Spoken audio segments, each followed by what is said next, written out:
Alright, so I'm just doing a test right now, and if it's successful, then we'll get into the actual episode 3, so we can move on to 4. Let's see here.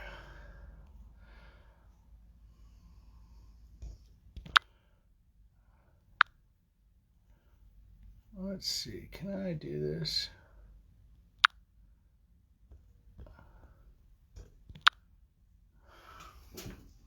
Let's see if that works.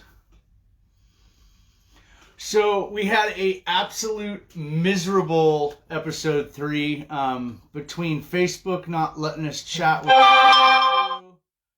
and so I was reading a text with Facebook not letting us connect to Paul, and then at the same time after we connected with Tony for a minute, it took all my sound away, and it's a second week it's done that. So I don't know what's going on. I don't know if it's because we're hitting the airwaves at prime time and there's just too many people on it to have a good connection. And that just it sucks. It blew it all apart. So I wanted to make up for it today. I have the day off. I was planning on doing some testing all day long, and I went out and I made a couple good passes. And then I hit a little snag in the road where I tagged my wheelie bar on something, and it bent the little shoulder bolt that holds the bearings and the axle on, and I didn't have any more, so I had to stop and order some. So let's see if he is able to accept it. Not yet. So anyway, looks like we got a bunch of people on here. Rick's watching, Rick Turner, Mario. We got all kinds of people. No, and you know what, Paul, it wasn't Paul's fault either. Paul's using it. He's got a brand new Android. He was turning it, trying to see if that would work while we were talking about it, and it just didn't work. So let's get into a quick tech video. And this is just some really minor... What's up, Tony? He's driving back to Vegas. I want to get into just some really quick... tech tips, just to make an actual episode 3 so we can get on with 4. And I just feel like everybody that was watching and tuned in Saturday night kind of got robbed. So I want to get into, let me grab one thing.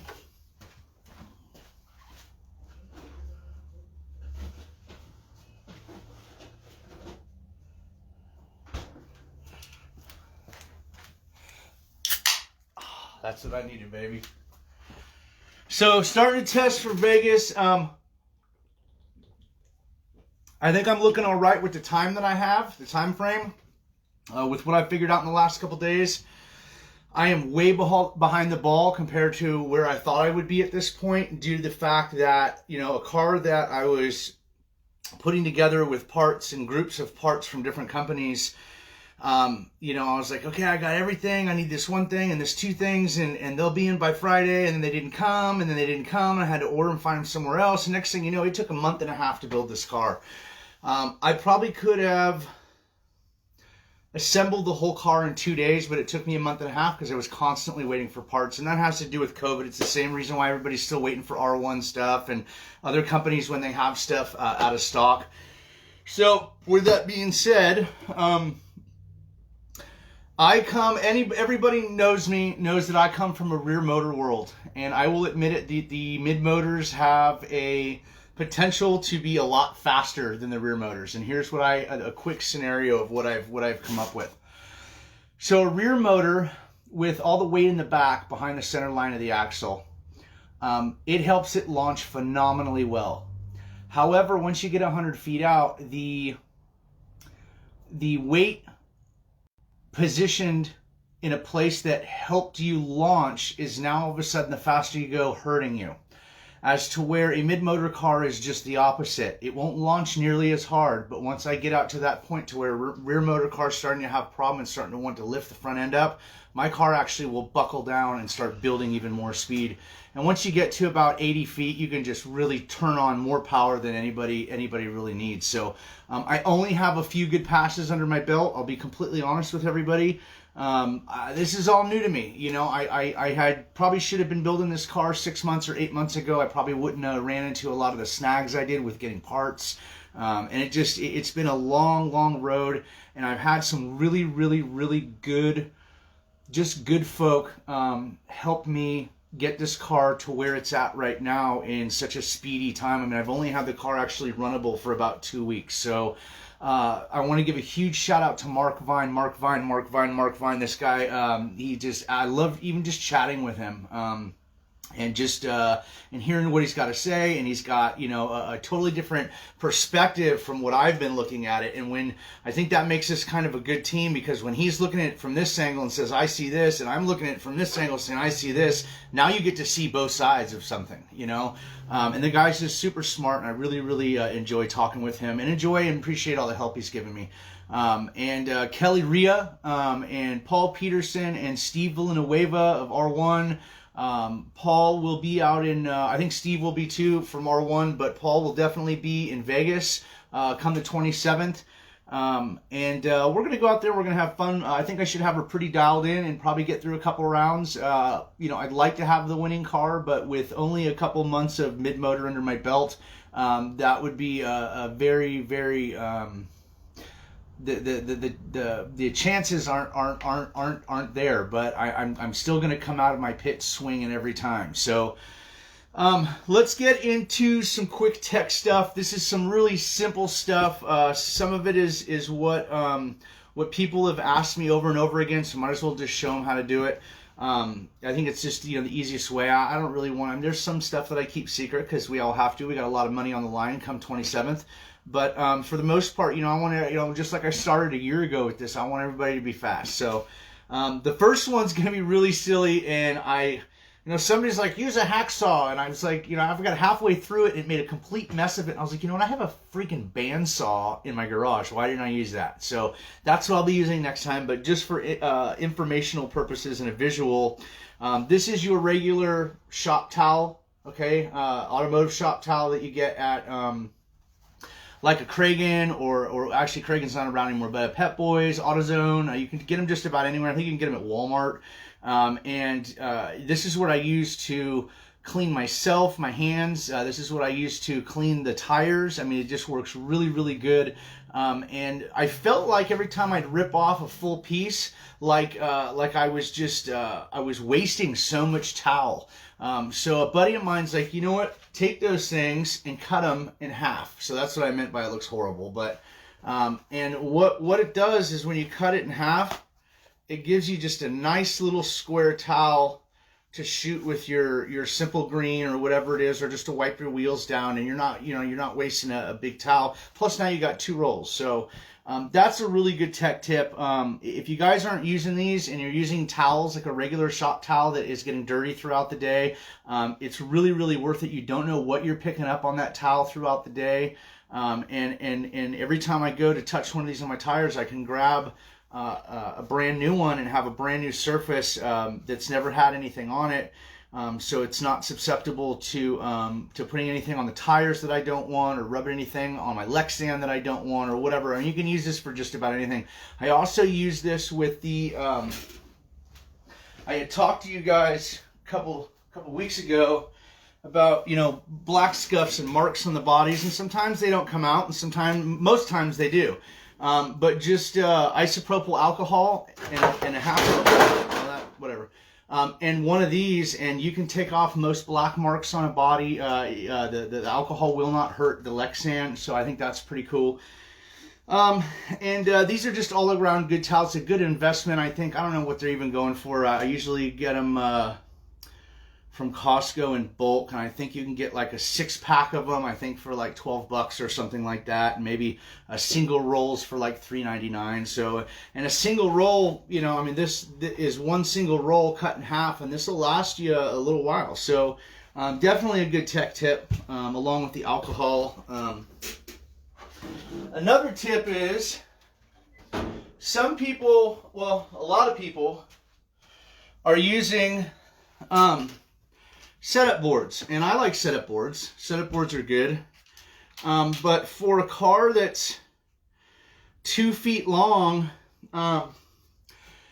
It doesn't always work perfectly to see everything that's going on. The setup boards, I mean, these are pretty long cars. I mean, that sucker's longer than my arm is. So, not saying that I have the shortest arms in the world, but I think you guys kind of catch my drift as to where these setup boards will be really, really good for doing suspension to get your baseline set up and stuff. But when it comes down to adjusting the car while I'm actually tuning it, I got this from my stepdad, and granted, you could probably use, guys, this thing weighs a ton, but it's really, really perfectly true. It is a long piece. Let's see if I can hold it up. A long piece of granite. And as you can see, the whole car fits on it. So when I put my battery in, I load it down and I'm going to test the suspension. I can see where the wheelie bar is at. I can see lift on the wheelie bar. And it just works really, really good. And being a piece of granite, I mean, I don't think I have anything in the laboratory that would measure how small of any unevenness in the surfaces if there was one. So this is decked down by a huge wheel and then polished. This is a piece of what you would use like on a countertop. So, and it works really, really good. I know there's a lot of like Delrin plastics and stuff like that. If you can get a piece of machined Delrin, that works too. But I really suggest getting you get your setup board, and then I call this a final board. And I suggest that if you want to have that one little leg up in tuning, you can get up a final board and really see what the whole thing is doing. So granted, you're not adjusting toe or camber or anything or on a wheelie bar, but you are looking at height on the wheelie bar. It'll show you any kind of tweaks in the wheelie bar. Which is something that I don't run anymore. I used to be really heavy on that fine adjustment with the tweak on the bar. And on a rear motor car, I stand by my word that I've been saying for a year that's how you fine tune a rear motor car. This is not a rear motor car. This car likes to run completely neutral. So we'll get into that when I figure this car out a little bit more, and I really, really, really have a grasp of what I'm talking about. And I do right now, but I'd rather be much more of a pro with the car before I get into a chassis segment. So this is one good thing to have, is a final setup board, something to it's heavy, it's bulky, but it's worth its weight in gold when I need it. So quarter scale setup boards are perfect too. Thank you, Jason. Mike C, what's up, Mike C? Thank you guys as always to all my followers. I just feel like, trying to do an episode 3, and I'm already starting the episodes without having, not being where I'm at, where I would think I would be at this point, which is into a new house that I was trying to buy, and then the next house that I tried to buy. So I'm still doing it in the same old garage. But as far as not having the new studio set up, along with all this Facebook stuff with Facebook's network not working really good, I feel like everybody that was watching kind of got robbed on Saturday. So I have the day off. My testing went awry. I have just all the pieces taped back together. The little shoulder bolt, I smacked this a little bit, and the little shoulder bolt that holds the bearings on the Traxxas wheels, the threaded portion had a little tweak to it. And there's just, you can get it close, but you're never going to get that thing perfect, and this car doesn't hit the ground unless it's perfect. So I got way too much time, blood, sweat, and tears in it to try and jimmy something together to go out and just to run it. And the car just doesn't like that. It's very, very susceptible and very sensitive to minor defects in the chassis setup, tires, wheelie bar. So you really got to look over the car. But this right here, man, this piece, it probably weighs about 40 pounds, but it is just perfectly decked down perfect, and I love it. So if my dad ever sees this, thanks, man. They just got done doing magnificent countertops in their house, and they had a bunch of pieces left over, and I said, hey, can I have that piece right there? And they gave it to me. So the other one is everybody knows that I am famous for my, if anything, my body bends. And this is just my beat up, oh, somebody's got a dog going crazy. Let's see here. Did you get your spacer? Yeah, I did. Clint, I've been actually trying to throw you some business because I have a bunch of friends that are building bullet cars right now. What he builds is, if I think he's talking about the right spacer, Clint builds a 3D printed piece so you don't have to use stacked shims underneath the transmission on a bullet chassis, which is a flat plane. Now what I mean by that is the transmission hump in the bottom that works with the front and rear A-arm kingpin holders on an associated or a losi. Those are designed to fit specifically on their chassis, and when you take that over and you put all that assembly on a chassis that is perfectly flat, that doesn't have any recesses in it for these parts to fit in, you have to put spacers in to make it up to the transmission so you're not yanking both sides of the transmission down, thus breaking your transmission case.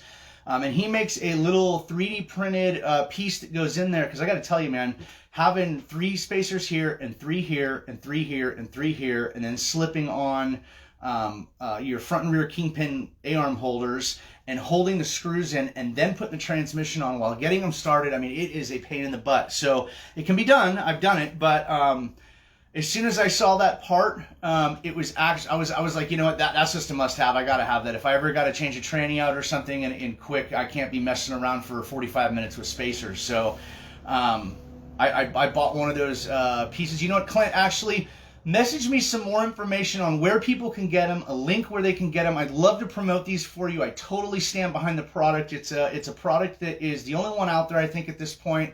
It's second to none.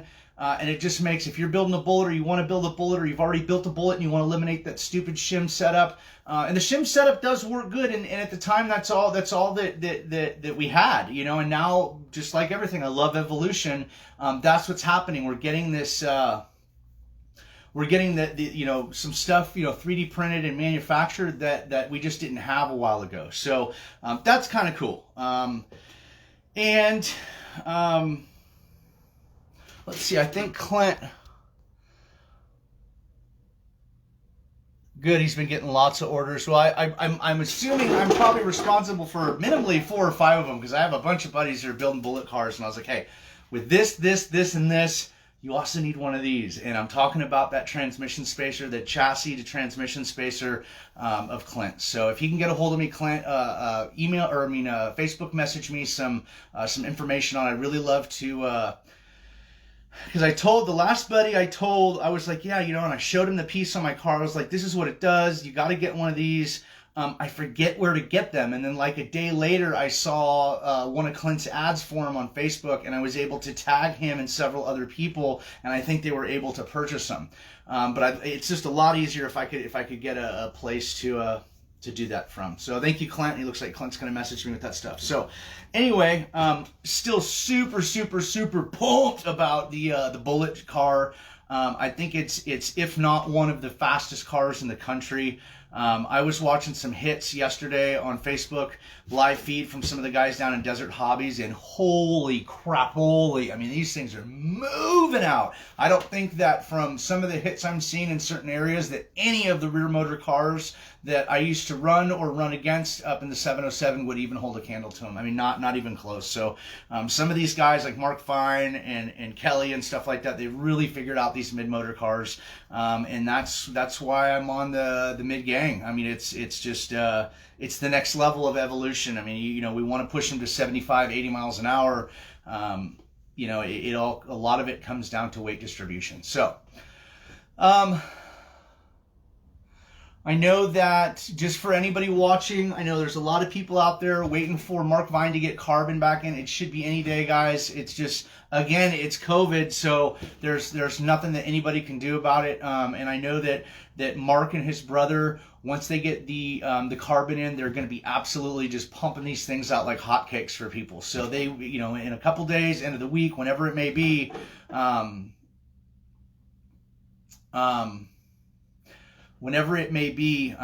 know, if you're waiting on one of these chassis, it will be just a matter of days before they start putting them back up online as being available. So keep your eye open if you're building a bullet. Get ready.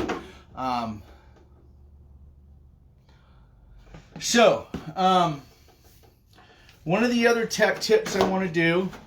So this was kind of it's my practice body. It's a mock-up for Vegas. I have way more than I think Tyler's rule is 3/4 of the wheel showing through the wheel well. So I think I'm up to, you know, probably about 90% in the front and about 85 or 80% in the rear.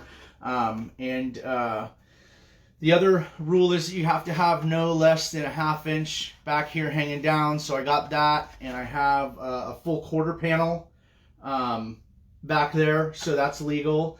My wing, or my spoiler, is about, because I just haven't trimmed it yet, but it will be trimmed in Vegas, is about, you see how it kind of floats up, is about a 1/4 inch higher than the roof line. So I'll have to, you know, use my level when I'm all ready to pack up and head out to Vegas and just snip the corners off. You know, like I said, guys, it's little things like that Tyler, while he's teching, he's going to notice, and he's like, okay, cool, these shark guys, I want anybody running shark to go through tech and there not to be one freaking problem with any of the bodies. So another one is, I believe that the rule states you can have, other than the holes for mounting the body, you can have up to 4 holes, no bigger than a 1/2 inch. So I have strategically placed 4 holes, no bigger than a 1/2 inch. I have 2 in the center, and then 1 on either side of the back window, all the way to the top at the roof. So if there is any kind of air that is cavitating inside of the cab, I'm hoping to alleviate some of it through those holes. So, and I'm also, you know, with these mid-motor cars that are running a lot more low-profile stuff, I'm able to really just pancake the heck out of that body. I think my body in the front, in the center line of the wheel wells, is like 2 1/4 inches from the ground up to the top of the hood, which is super low, which is nice. One of the things that I incorporated in this car, I'm not running nearly the side bends that I used to. I don't feel like I have to, with some of the technology that's in the mid-motor car and some of the technology that is in specifically like the Boss Mustang and the Zero Toyota from Shark Bodies. And Shark Bodies, not to be confused with Ricky Bob Inc. One of the body bends I'm still doing is the fact that the air is hitting the car at the first portion here.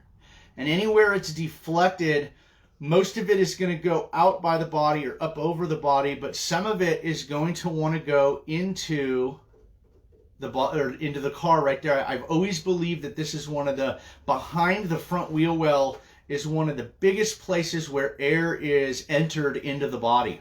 So what I've done is I've just put a little slight bend, about 12 degrees in that. And that's all I'm doing.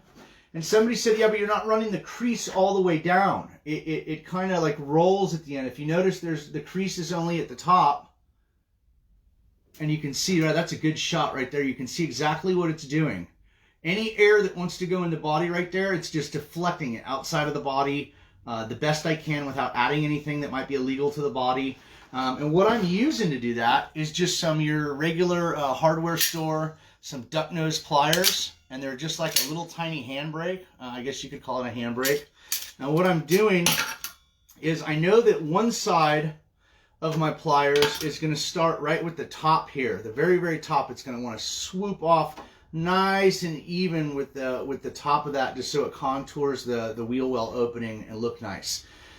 And how I'm getting them the same angle on both sides is I'll draw a straight line with a piece of tape to a corresponding certain mark on the body. So say this one from this front corner to where this line would end is, say, 6 inches. So I'll put a little piece of tape at 6 inches on both sides of the body, so that I know when I put my pliers on there, if I have one side of the pliers at the top, you know, evenly perfectly with the top of the wheel well opening, and the other side of the pliers pointing directly at that where that tape stops, I know that I'm going to make the bend perfectly. What I can also do is I can just run a piece of tape on the high side of the line and go from the top of the wheel well right down to that tape where the mark is, and that gives me a perfect blue line of blue tape of where to put my duckbills on. And then what I do is I'll put this on there, and I'll just literally bend it by hand. But you notice where the reason why the crease isn't all the way is because I'm bending it with my hand and making a crease from here to here. But this, the rest of the line straight down, I'm just letting it do its thing. I'm not putting a hard bend in it. And then after I do that, that's the final product. So as you can see, it's got a hard crease to do what I want it to, but then it kind of rolls into the body, which kind of still, makes the body look more stock. But it's still achieving what I want it to do. I'm trying to get a good angle so you can see. I really think that a lot of the problems that deviate with these cars is due to the fact that they're not real cars and they don't have a solid bottom. I've seen some guys playing with the solid bottom. What's up, Tyler? Zavadil is on right now. What's up, buddy? And I've seen a lot of people adding bottoms and stuff, and that's something that we might in the future offer from Shark, is just a generic bottom that you'll cut to fit your car. And you can use it the sides to Velcro the sides of the body on, or whatever it may be, but it's going to alleviate some of that air going into the body. And I think that that's where a lot of the problems come in any car, rear motor, mid motor. The air coming in, it'll especially in a rear motor car, because it will once the front end pops up and it's back on that weight, it just wants to kite. And most times, if the car's dialed, it won't. But every now and then, I raced one race where the car was on all morning. And we took a 45-minute break, and when we came back, out of nowhere, there was this strong headwind coming down from the big end of the track, and it was messing people's cars up left and right because it got that little bit of extra air in there. So that's all I'm trying to do with that little side bend. I'm just trying to keep some air out of the body. As far as the underplatings to encapsulate the bottom of the car so it acts like a flat bottom to keep air from coming in, it's like, I know that you can get it to work really well, but is it worth the trade-off in weight? Even if it's Lexan, I mean, a sheet of Lexan the size of the underneath of your car is going to be substantial, So I'm not really testing with that stuff. I think that with a little bit of engineering, we could make something that really, really worked. And I think that would be a great product to come from Shark Bodies. Is just we call it an under aero kit or an under tray kit. And it just will either Velcro or double side sticky to the bottom of your chassis, and then you'll lay your body on it and you'll trace around it and cut it perfectly for your body, leaving ears sticking out. And then you bend the ears up and you can Velcro, and it'll really seal it up. But yeah, I'm worried about other things right now because I'm not too worried about aero. Now that Tyler's on here, I just kind of wanted to show Tyler really quick again. I got way more. I got about 85% of the wheels showing in the rear. I got about 90% in the front. I have quarter panels on it. I have a little bit more than your 1/2 inch right here. The spoiler at the corners right here is a little high, so I still need to trim those. I want to be able to make sure that I'm no higher than the cab of the car. And I want to be sure that I'm no longer than 3 inches off the back, which I'm not. I'm like 2 7/8. And then we're also allowed in Vegas to have no more, other than the body holes, no more than 4 holes at a 1/2 inch. So I got one there, I got 2 in the center, and I got another one in the other corner. And all that's trying to do is just take some air out of the body. And if I can, rather than having a shielded rear window there that's not doing anything, it's just maybe letting a little bit out, and every little bit helps. So, I said this for the last year. A lot of the big time racers know that a little bit here, and a little bit there, and a little bit over here, and 2 little bits over here equals an 1/8 of a second. So that's race cars.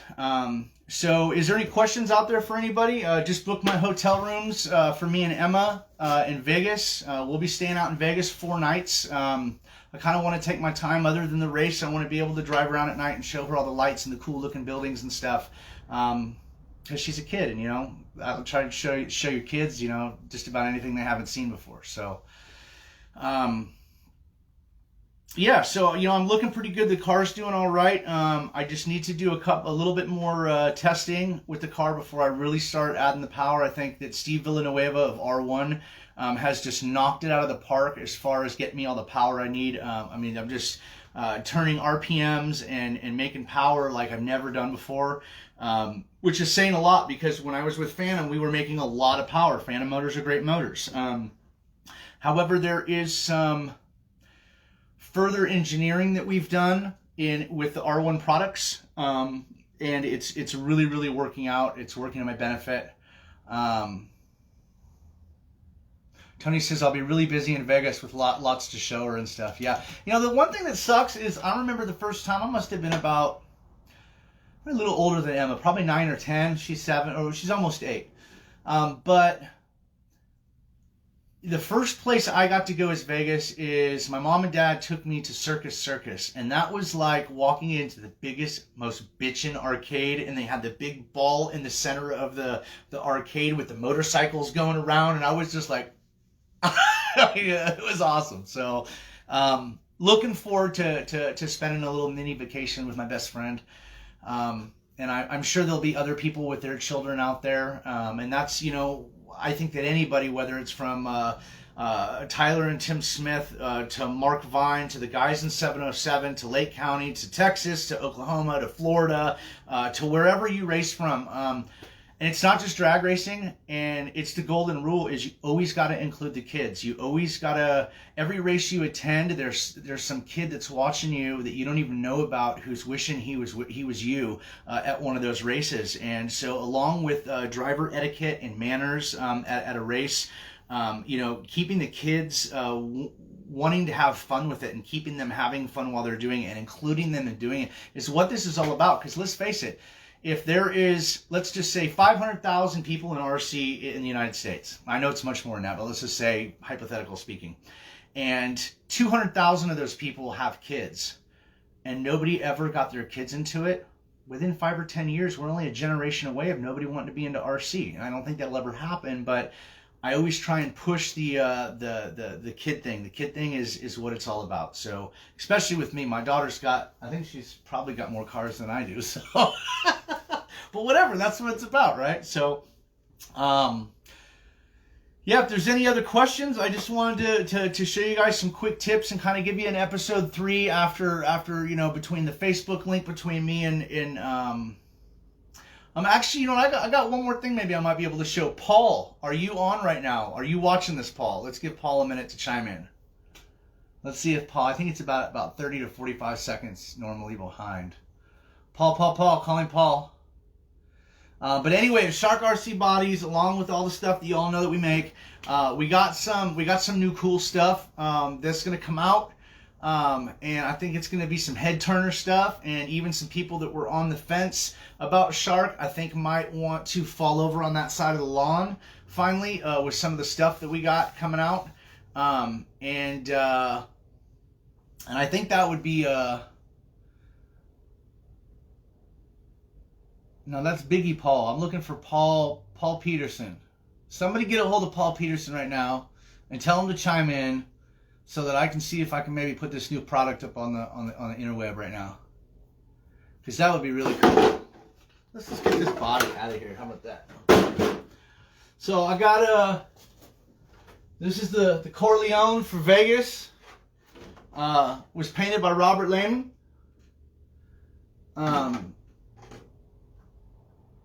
So she's uncut and she's all ready to rock. We're gonna get the car dialed in with the old basher skin before we do it.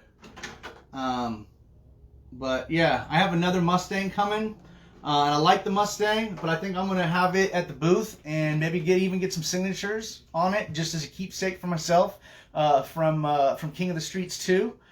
I think I want to run this body. I'm gonna run the Camry, and it's a Camry, and it's got a sweet looking paint job, especially when I get all my custom decals on it, and a big old spoiler, and it, you know, chopped basically in half and pancake to the ground. Yeah, I tried tagging him, but let's see if I can add.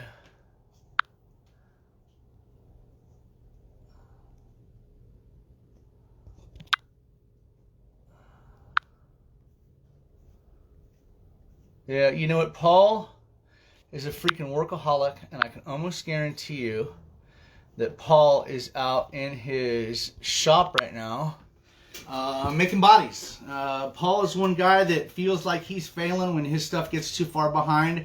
Paul is not behind right now, but when he does get behind, he never gets more than 3 or 4 days behind. Yeah, and he works hard. I'm really proud of the guy for some of the stuff that we're getting ready to come out with, and the stuff that we've done, and I'm proud of my whole Shark team, Cody and Joshua and Jasmine and Robert and Rich and Lexi and her father and just everybody. I mean, I couldn't even go down the list right now. I got I got the list right here. And Marcus Talamonte, and Kid Sims, Corey Lively, Vernon Dean, Mike Squire over in New Zealand, Chris Whelan in Australia, Joey Polk, and Lexi Polk. Just all my Shark drivers. Super proud of you guys. I know that Cody and Joshua went to another Cash Days race and came home with a big fistful of cash. I guess it turns out that they made it down to the final round and had to race each other.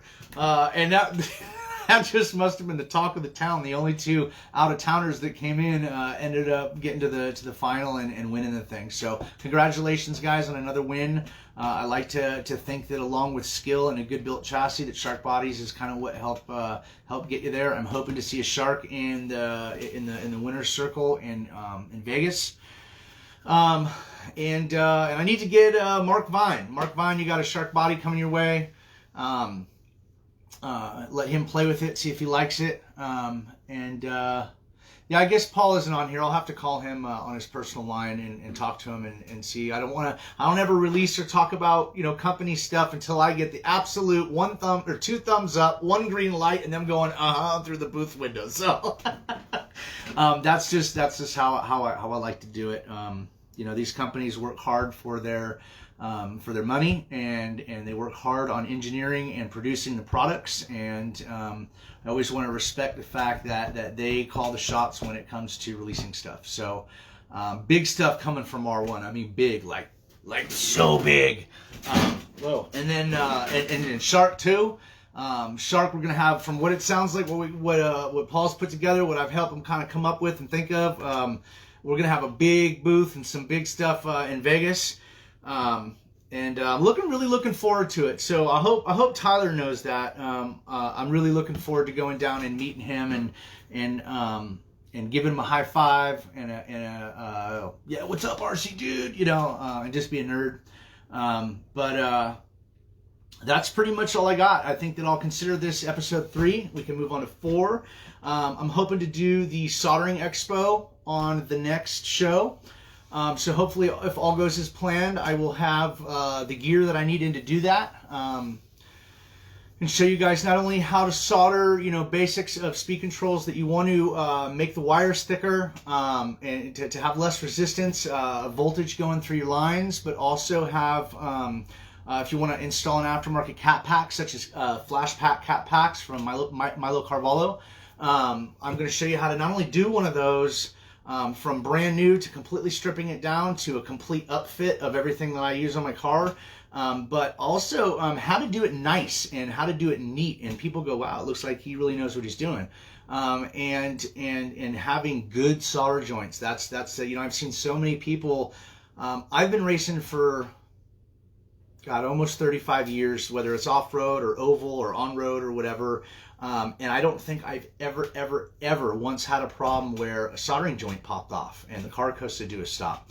And that's because I look at everything with a magnifying glass when I'm done with it. I make sure that I got nice, even filtration of the surfaces.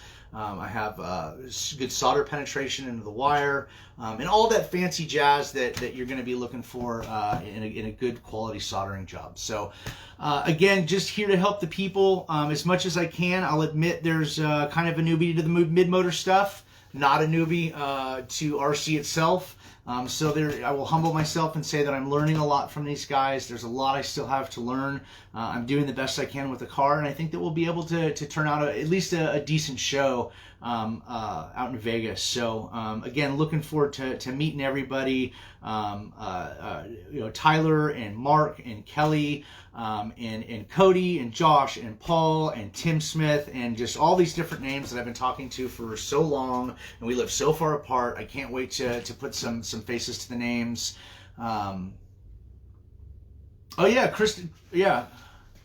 Chris Castle. Yeah, you're on here. Yeah, Rich Levac and Chris Castle. I didn't forget you, brother. I even said that, hey, I know I got a lot more names. I'm always if I name off 20 names, there's always 60 names I'm forgetting. I'd love to give a shout out to everybody all the time. It's just hard to remember that. So, but I do, Chris Castle is part of the Shark team for 2021, looking pretty damn promising. I know he's pumped to be part of the team. And I think we really got a good team together. So, I do have the GNSS analyzer box. I'm just starting to figure it out. Biggie Paul said my solder joints popped off this weekend. Well, you know what, Biggie Paul?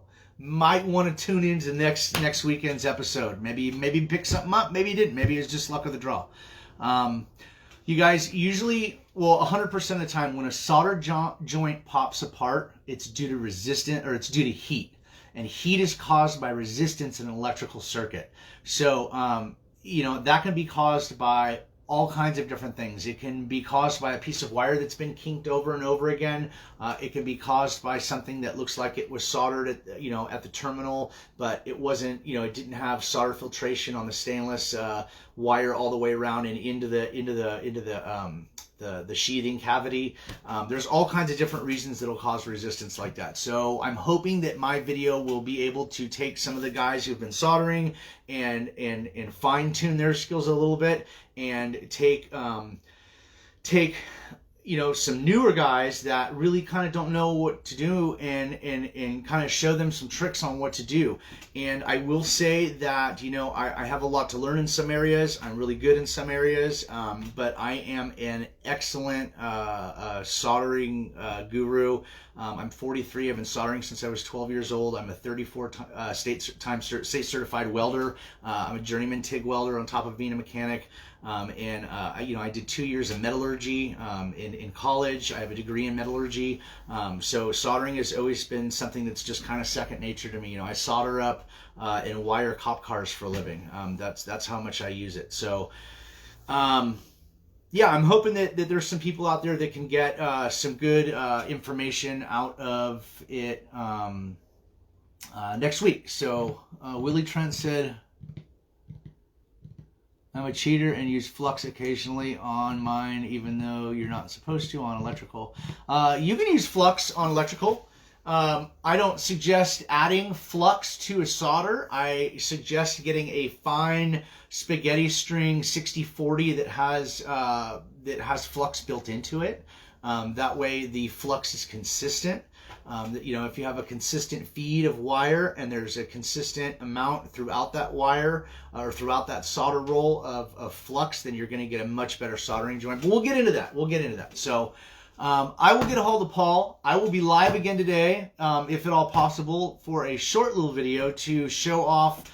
It's not a big, huge release. It's just something kind of cool. You know, something, it's just, you know, just kind of cool that we're trying stuff like that, you know. So, peace out. I hope everybody has a great Monday and a great week. God bless America. God bless law enforcement. God bless the military. God bless each and every one of you, all the people that follow me, all the people that help me, everybody who's kind and friendly throughout this sport. That's kind of what this sport is supposed to be about, so let's keep it up. My page has been phenomenal. We're almost to 1,400 people in a little over a month. And I have not seen one argument, not one bit of drama, nothing on my page, and that's exactly what I wanted. When I started, I was like, God, I hope I don't have to police any drama, and I didn't have to. I haven't had to. So, you know, big thumbs up to all my followers. You guys are all really positive people, and if you're not being positive, you're being negative, and nobody likes a negative Nancy. So, let's call this one. Thank you guys for watching, and I hope that maybe somebody will end up going and buying these and using these and not a dirty old towel anymore, or maybe picking a nice piece of this up so you can really get a whole full-scale setup on your car. And I hope the body bends. Again, you can buy these duck nose pliers. You don't have to get the vice grip ones. They just got handheld ones like pliers at the same time. And they work really good, so I've been using them for years on all kinds of different stuff. So I used to make sprint car wings out of them and stuff like that. So again, shout out to Paul Peterson of Shark Bodies, Milo Carvalho of Flashpack Cap Packs, Mark Vine of the Bullet Experience and Bullet Chassis, Steve Villanueva of RRR111111, and Tim and all the fellows that are putting on the race down in Vegas. That's what this is all about for me. I think that I'll probably get into some more club racing, probably down in the South Bay and stuff after Vegas. But right now, my sights are on Vegas and my knob is set on kill. So we'll see you guys again very shortly. Have a wonderful afternoon, and I'm out.